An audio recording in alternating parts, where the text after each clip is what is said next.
Hey guys, welcome to my channel, No Nonsense Book Reviews. I am Katharine, and today I will be reviewing Half Magic by Edward Eager. It was published in 1954. This is a copy that I picked up at my local Goodwill, and I'd never read it before, I'd never heard about it, but the cover just caught my eye, and I thought I was going to give it a shot. So, I read it, and here we are, and I'm ready to review it for you guys. So, the summary, little short summary of the book is that there are 4 children. There are 2 boys and 2 girls, and they live with their mother. Their father died several years ago. And at the beginning of the story, they're complaining that nothing ever happens to them, and why can't they spend their summers at the lake like other kids, and nothing adventurous or magical ever happens like it does in all of the books that they love to read. Well, then they find a coin on the sidewalk, and they figure out that this is a magic coin, and that whatever they wish for, half of it will come true. So if they wish for $50, they would get $25. That's a little bit of a simplification, but that's the idea. And so then they decide, well, if they wish for something, they'll just wish for double that, and then they'll get what they want. So of course they get in lots of scrapes, and they go on lots of adventures and have a great time, and then it has a very happy ending. So jumping into prose, I always love stories about books with siblings that get along. That doesn't mean they never disagree or argue, but for the most part, they were all friends, and I liked seeing just the camaraderie between the siblings. They all, in the different adventures they go on, learn different lessons, whether that's about sharing or thinking before they act, thinking of other people like their mother. They're sometimes a little bit thoughtless at the beginning, but then they kind of realize that she's a person and she has dreams and wants, and they want their mom to be happy.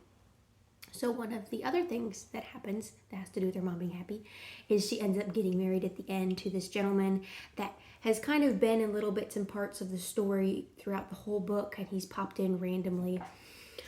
And I love the fact that their mom is happy. She's married again. She doesn't have to be working all the time and never seeing her kids. And the children get a father, and everyone's very excited about it. It's not like, oh, my mom's getting remarried and this is terrible, he's going to be an awful stepfather. They're genuinely happy for her, and they like him.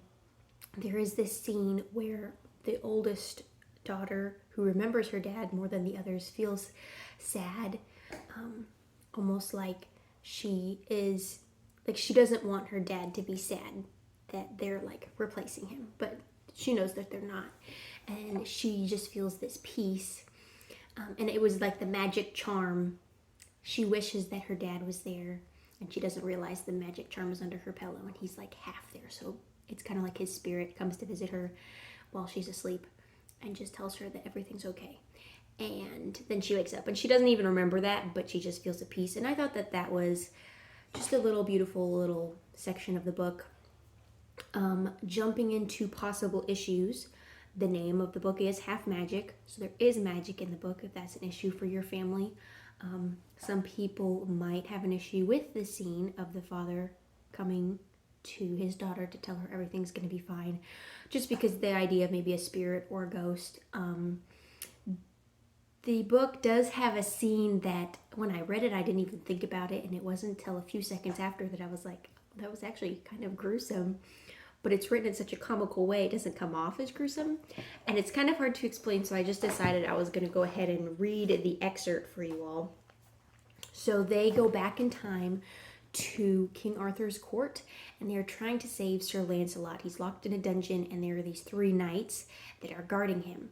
And one of the girls wishes that pudding would go on his nose. And so the pudding just flies up, and it splats him, and it's stuck on his nose. And then this is where we're going to pick up. So, tee-hee-hee, tittered the Green Knight. You look very funny. The Black Knight whirled on him.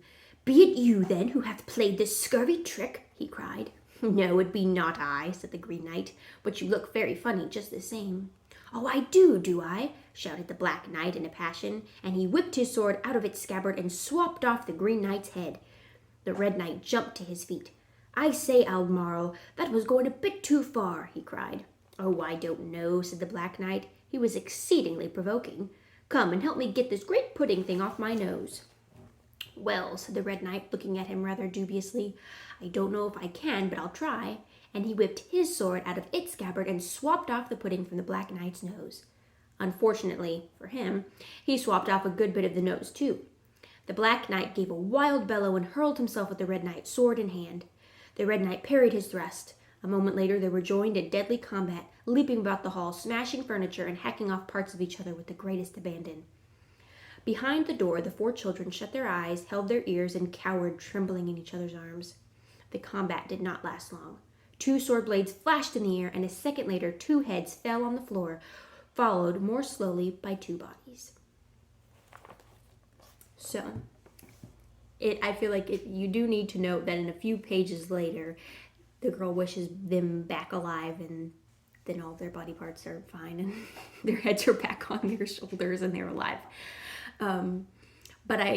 So I won't even say anything about the passage. I did find it slightly amusing, but I could see that possibly being a problem for parents that maybe don't want any violence, or you just want to wait till your child is a certain age, and that's totally fine and up to you.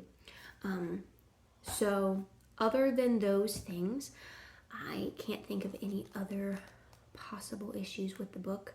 If you've read it and you can think of something I missed, feel free to say it in the comments.